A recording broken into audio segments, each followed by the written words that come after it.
Hey Gloomers, welcome back to Nerdhaven. My name is Mike, and today I'm going to be showing off some 3D printed miniatures that I printed and painted to replace the cardboard standees in Gloomhaven. Now this video is going to include a minor spoiler for one of the early bosses in the game, so just a heads up on that. Before we get started, just a quick update on two videos that I'm going to have coming up. The new Tabletop Simulator Gloomhaven Enhanced version 1.3 should be coming out very soon. So as soon as that drops, I'll throw together a quick video to update you on all the new features of the new version. On top of that, I'm almost done putting together all of the Gloomhaven starters into Tabletop Simulator using the Frosthaven style format for all of the cards and mats. My last video, I went over an update where I had completed some of the classes, and I've been working on that. That's why I haven't posted any videos recently. And I'm almost done, so I should have that completed within the next few days, and then I'll put together a video and roll those up into a single mod. So with that, let's jump in and take a look at some minis.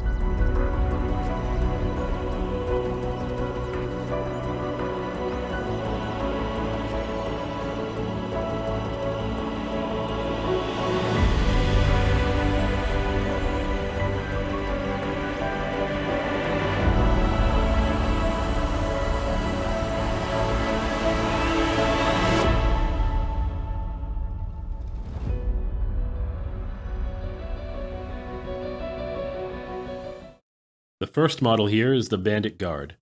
I purchased this model as part of a set on my mini factory called The Bandits of Simpleton by Nikki's Hatchery. I had some trouble finding a model that I liked, and I wanted something that had a bandit with a sword and a shield and had a bandana. And there really wasn't a lot of options that I was happy with. And when I came across this one, I was pretty happy that I found it, so I was happy to pay a little bit of money to buy it so that I could print it out.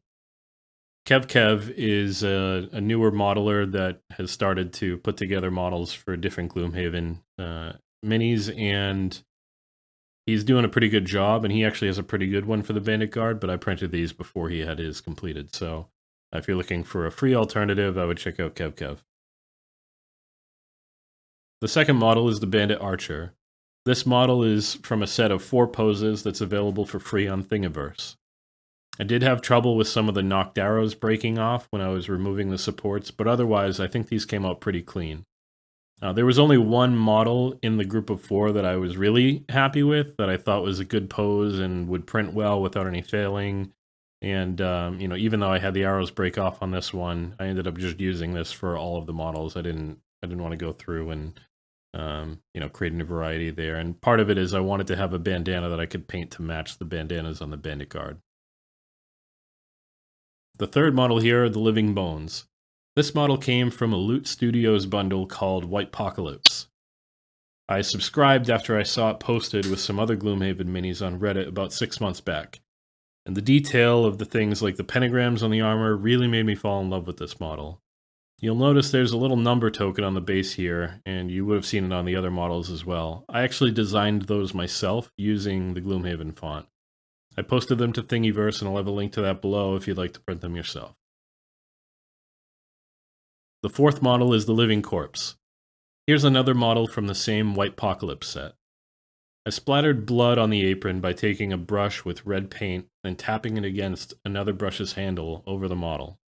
And I thought that worked out pretty well. It gave a nice little splatter, nothing overbearing. I didn't have to paint it on or anything like that, but it gives it a little bit of discoloration and texture there. The number tokens can also be a little hard to paint, but I used a white acrylic paint pen, and that worked really well. It was a lot easier to get in those fine details without overpainting as opposed to using a brush. And here's our cover model, Jekserah.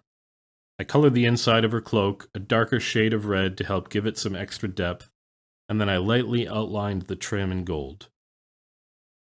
Even though bosses are only used once, this was still a lot of fun to have, and given she's on the box cover, it was well worth it to me.